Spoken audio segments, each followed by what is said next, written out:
जय माता की दोस्तों, माता रानी की पाप और आपके पूरे परिवार सदा और सर्वदा बनी रहे। दोस्तों आपको स्वागत है अपने channel my lovely home and garden में। दोस्तों आज हम लोग सुनेंगे ज्यूत पुत्रिका व्रत की पौराणिक कथा, और ये महाभारत काल से ही चली आ रही है ज्यूत पुत्रिका की व्रत। तो दोस्तों हिंदू पंचांग के अनुसार इस बार आपको व्रत रखा जाएगा 6 अक्टूबर को, और नहाय खाए होगा 5 अक्टूबर को, और 7 को पारण होगा। दोस्तों मान्यता ऐसी है कि आप व्रत कथा सुन रहे हैं तो पूरा अवश्य सुने, बीच में छोड़कर ना जाए वरना दोष लग सकता है। इसलिए आपसे अनुरोध है कि पूरी व्रत कथा सुने, और कुछ भी अच्छा लगे तो लाइक करना ना भूलें, अपने फ्रेंड्स और फैमिली में शेयर करना भी ना भूलें। आप पहली बार मेरे चैनल पर आए तो मेरे चैनल को सब्सक्राइब करें, बेल नोटिफिकेशन अवश्य दबाएं जिससे आने वाले वीडियो की जानकारी आपको मिल सके। दोस्तों सर्वप्रथम कोई भी प्रश्न या सुझाव हो तो लिख सकते हैं कमेंट बॉक्स में। दोस्तों माताएं संतान की लंबी आयु के लिए ज्यूत वाहन की उपासना रखकर पूजा अर्चना करती हैं। ऐसा कहा जाता है इस व्रत को करने से मन की हर मुराद पूरी करते हैं भगवान। यह व्रत खासकर बिहार, झारखंड, उत्तर प्रदेश, पश्चिम बंगाल और नेपाल जैसे राज्यों में मनाया जाता है। ज्यूतिया व्रत की ज्यूत पुत्रिका व्रत भी कहा जाता है। दोस्तों यह व्रत निर्जला होता है। धार्मिक मान्यताओं के अनुसार इस व्रत के दिन व्रत कथा, जो भी इसकी कथा है, पढ़ने या सुनने से संतान की आयु लंबी होती है। यदि आप भी इस व्रत को करने की सोच रहे हैं तो इस दिन कथा अवश्य पढ़ें या सुनें। दोस्तों जो पौराणिक कथा है उसे हम जानते हैं। धार्मिक मान्यताओं के अनुसार ज्यूतिया व्रत का संबंध महाभारत काल से जुड़ा हुआ है। पौराणिक कथा के अनुसार जब युद्ध में अश्वत्थामा के पिता की मृत्यु हो गई तो वह बहुत क्रोधित हो गया।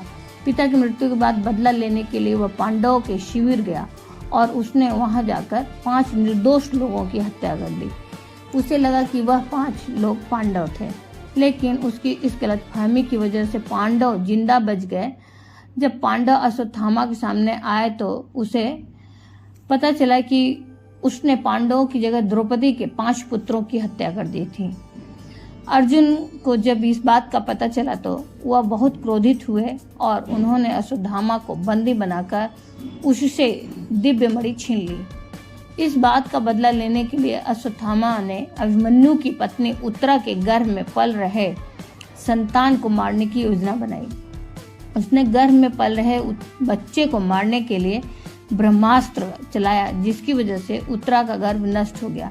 लेकिन उस बच्चे का जन्म लेना आवश्यक था, इसलिए भगवान श्री कृष्ण ने उत्तरा के मरे हुए संतान को गर्भ में ही फिर से जिंदा कर दिया। उत्तरा का संतान गर्भ में मरकर भी जीवित हुआ, इसलिए इस व्रत का नाम ज्यूत पुत्रिका पड़ा। तभी से सभी माताएं अपनी संतान की लंबी आयु के लिए इस व्रत को पूरी श्रद्धा से करती हैं। तभी से यह व्रत संसार में विख्यात हो गया। कथा के बाद गले में ज्यूतिया बांधने के बाद ही व्रत का पारण किया जाता है। दोस्तों पारण के दिन जो ज्यूतिया रूपी धागा होता है उसमें सोने का स्वरूप बना रहता है ज्यूतिया का, उसे पारण के पहले बच्चों को धारण कराया जाता है, फिर उसे पारण किया जाता है। उसके बाद यह व्रत संतान की दीर्घायु की कामना के लिए किया जाता है। इस व्रत में अगले दिन सूर्योदय तक कुछ भी नहीं खाने पीने का प्रावधान है। दोस्तों नियम है। अगले दिन दूध से व्रत का पारण किया जाता है, जैसे कि हमने बताया खीर। तो आपके यहाँ जिस तरह से होता होगा उस तरह से आप कर सकते हैं। तो दोस्तों हम लोग जानते हैं ज्यूत वाहन की जो पौराणिक कथा है उसे। इस व्रत की कहानी ज्यूत वाहन से जुड़ी है। गंधर्वराज ज्यूत वाहन बड़े धर्मात्मा और त्यागी पुरुष थे, इसलिए उन्होंने अपना राज्य आदि छोड़ दिया और वो अपने पिता की सेवा करने के लिए वन में चले गए। वन में एक बार उन्हें घूमते हुए नाग माता मिली। नाग माता विलाप कर रही थी। जब ज्यूत वाहन ने उनके विलाप करने का कारण पूछा तो उन्होंने बताया कि नाग वंश गरुड़ से काफी परेशान है। वंश की रक्षा करने के लिए वंश ने गरुड़ से समझौता किया है। समझौते के अनुसार वे प्रतिदिन उसे एक नाग खाने के लिए देंगे और बदले में वो हमारा सामूहिक शिकार नहीं करेगा। दोस्तों उन्होंने आगे बताया कि इस प्रक्रिया में आज उनके पुत्र को गरुड़ के सामने जाना है। नाग माता ने कहा कि यह मेरा एक इकलौता पुत्र है, अगर वह चला जाएगा तो मैं किसके सहारे रहूंगी। तो बात सुनकर ज्यूत वाहन ने उन्हें वचन दिया कि वे उनके पुत्र को कुछ नहीं होने देंगे। उसकी जगह कपड़े में लिपट कर खुद गरुड़ के सामने उस शिला पर लेट जाएंगे जहां से गरुड़ अपना आहार उठाता है। और उन्होंने ऐसा ही किया। गरुड़ ने ज्यूतवाहन को अपने पंजों में दबाकर पहाड़ की तरफ उड़ गया। जब गरुड़ ने देखा कि हमेशा की तरह नाग चिल्ला नहीं रहा है और उसकी कोई आवाज नहीं आ रही है, गरुड़ ने कपड़ा उठाया। ऐसे में उसने ज्यूतवाहन को सामने पाया। ज्यूतवाहन ने सारी कहानी गरुड़ को बता दी। उसके बाद उसने ज्यूतवाहन को छोड़ दिया और उसे आश्चर्य हुआ कि कोई कैसे दूसरे की मदद करने के लिए अपने प्राणों का बलिदान दे सकता है। और फिर उसके बाद नागों को न खाने का भी वचन गरुड़ देव ने उसी समय से दिया। दोस्तों, ये तो रही ज्यूतवाहन भगवान की कथा। अब हम लोग जानते हैं चिल्हो और शियारिन की पौराणिक कथा। दोस्तों, सालों पहले नर्मदा नदी के ठीक पास कंचनवटी नाम का एक नगर बसा हुआ था। वहाँ राजा मलय केतु का शासन था। कंचनवटी नगर के पास में ही एक रेतीली बालूहटा नामक जगह थी, जिसके पास में एक बड़ा बड़ का पेड़ था। उस पेड़ में एक चील रहती थी और नीचे एक शियार रहता था। दोनों में गहरी दोस्ती थी। और एक दिन दोनों ने और देखा वहाँ पे कि बहुत सारी महिलाएं ज्यूतपुत्रिका की व्रत कर रही थी। तो उन लोगों ने सोचा कि क्यों ना हम भी कर लें। इसी सोच के साथ दोनों ने ठान ली कि अब वो भी इस व्रत को करेंगे। उन्होंने श्री ज्यूतवाहन भगवान को मन ही मन नमस्कार करते हुए कहा, हम आपकी पूजा और व्रत पूरी विधि विधान से करेंगे। यह संकल्प ले लिया उन लोगों ने। जैसे ही व्रत का दिन आया तो उस दिन पास के ही एक धनवान व्यापारी की मौत हो गई। उसको अंतिम विदाई देने के लिए उसकी शव को बालूहटा ही लाया गया और वहाँ पे जलाने का कार्यक्रम होने लगा। लेकिन मौसम खराब होने की वजह से बारिश होने लगा, जिसकी वजह से उसका जो शरीर था, उसकी लाश शव जो थी, वो आधी अधूरी ही जली। व्रत के दिन गिद्दड़ ने मरे हुए व्यक्ति को देखा तो उसे भूख लग गई। वो खुद को रोक नहीं पाई और मांस खाने की वजह से उसका व्रत उसी वक्त टूट गया। उस व्यापारी के शव को चील ने भी देखी थी, लेकिन उसने व्रत के कारण उसे नहीं खाया। वो अपने संकल्प पे टिकी रही, अडिग रही। उसने लालच नहीं किया। उसके बाद चील और गिद्दड़ दोनों अगले जन्म में कंचनवटी के भास्कर नामक ब्राह्मण के घर में बेटी के रूप में पैदा हुई। चील का जन्म बड़ी बहन के रूप में हुआ, जिसका नाम शिलावती पड़ा और उसकी शादी बुद्धि सेन नामक लड़के से कराई गई। शियारिन थी, उसका जन्म उसकी छोटी बहन कपूरावती के रूप में हुआ। समय होने पर उसका विवाह कंचनवटी के राजा मलय केतु से उसके पिता ने करवा दी। भले ही कपूरावती विवाह के बाद कंचनवटी राज्य की रानी बने, लेकिन उसे बेटे का सुख नहीं मिला। उसके घर में जितने भी बच्चे जन्म लेते थे वे उसी दिन मर जाते थे। ऐसा ही होते होते कपूरावती काफी परेशान हो गई। उधर उसकी बड़ी बहन शिलावती को 7 बेटे हुए थे। जब उसके सारे बेटे बड़े हो गए तो उन्होंने महल में कार्य करना शुरू कर दिया। इधर अपनी दीदी के बेटों को देखकर धीरे धीरे कपूरावती रानी के मन में जलन का भाव पैदा होने लगा। उसने इसी जलन की वजह से अपने पति को कहकर अपनी दीदी के सारे बेटों के सिर कटवा कर एक बर्तन में रख दिए। उन सभी 7 बर्तनों को कपूरावती ने लाल रंग के कपड़े से ढक दिया और अपनी दीदी शिलावती के पास भिजवा दिया।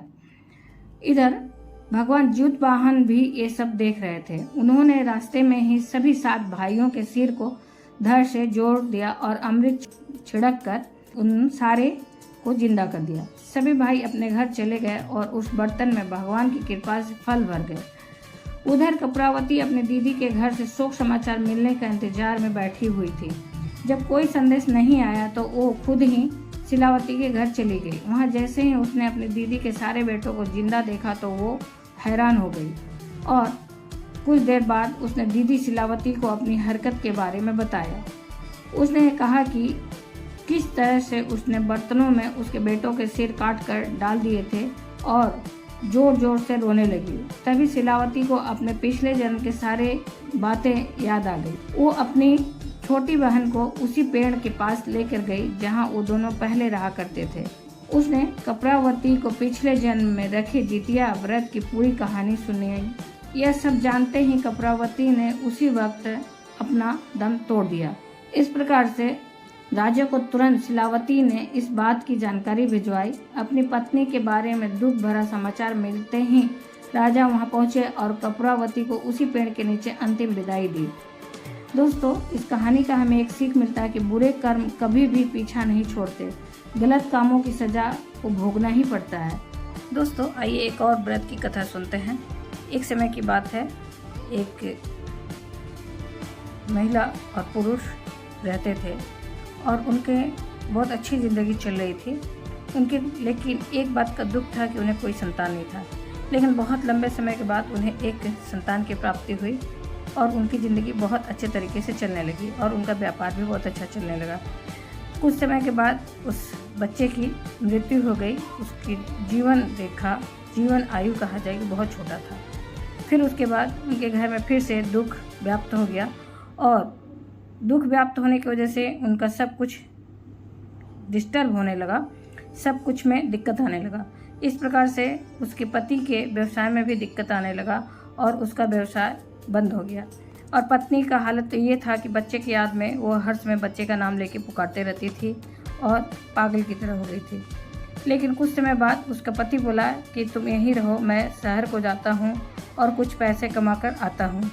यह बोलकर उसका पति वहाँ से चला जाता है और इधर पत्नी अपने बच्चे की याद में परेशान और बच्चे का नाम लेकर जगह जगह भटकते रहती है। लेकिन फिर वह एक जगह काम पकड़ती है मिट्टी काटने का और वहाँ जाके मिट्टी काटने का काम करने लगती है। और वहाँ पे भी वही हाल था, उसे हर जगह उसके बच्चे दिखते रहते थे। वहीं पास में एक मैदान था जिसमें बच्चे खेलते रहते थे और उसे देखकर ही वह खुश होने लगी।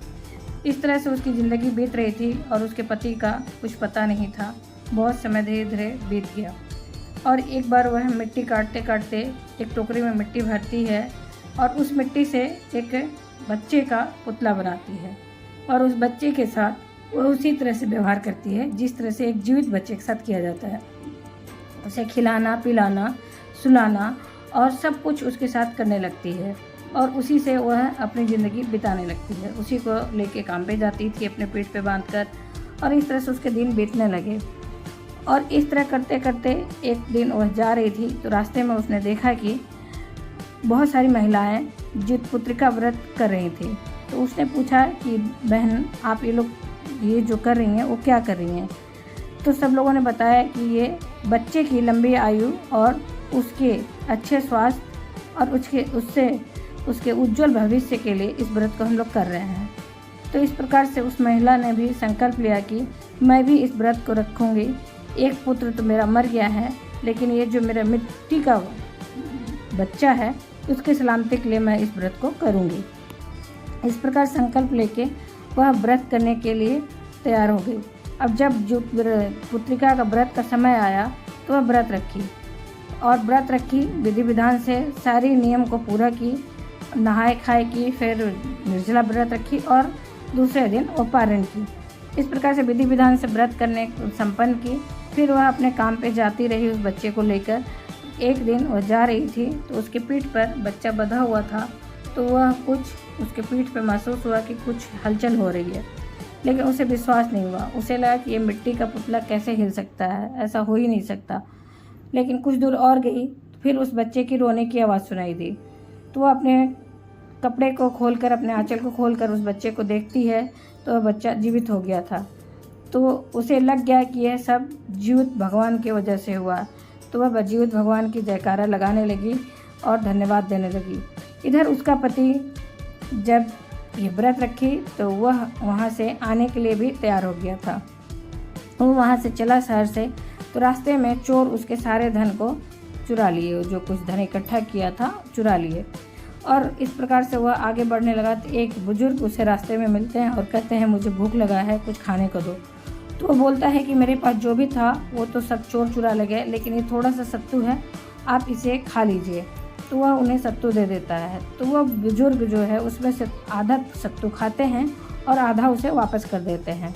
और इस प्रकार से वह सत्तू लेकर अपने घर को आता है और घर पे आने के बाद अपनी पत्नी से मिलता है और उसकी पत्नी सारी बात को बताती है कि कैसे कैसे उसके बच्चे जीवित हो गया बच्चा। फिर इधर वह कहता है कि मुझे भूख लगा है, वह व्यापारी बोलता है मुझे भूख लगा है, मेरे पास जो सत्तू है उसे खाने के लिए मुझे लाकर दो। पत्नी गई उस सत्तू को लेके आती है तो देखती है कि वह सत्तू सोने में बदल गया है।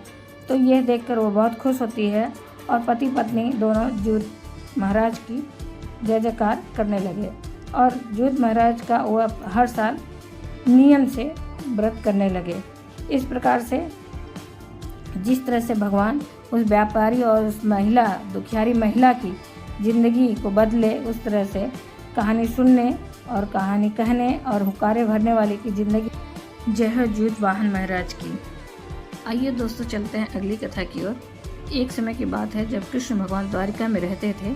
उसी समय वहाँ एक ब्राह्मण भी रहता था और उस ब्राह्मण के 7 पुत्र हुए जो कि बचपन में ही काल के मुख में समा गए थे।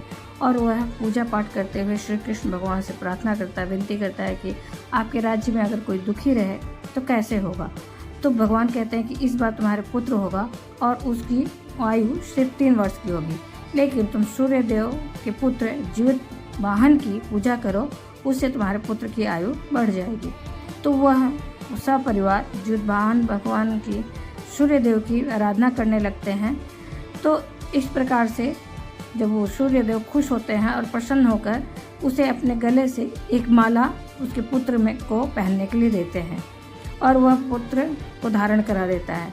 तो जैसे ही 3 वर्ष पूरा होता है तो यमराज आते हैं उसके बच्चे को लेने। तो उस ब्राह्मण और उसकी पत्नी ने भगवान को झूठा बोलते हुए कहा कि ये सब झूठ था। तो भगवान वहाँ पे तुरंत प्रकट होते हैं और कहते हैं कि उस माले को तुम यमराज के गले में डाल दो। तो वह उस फूल के माले को उठाकर यमराज के ऊपर फेंकने जाता है।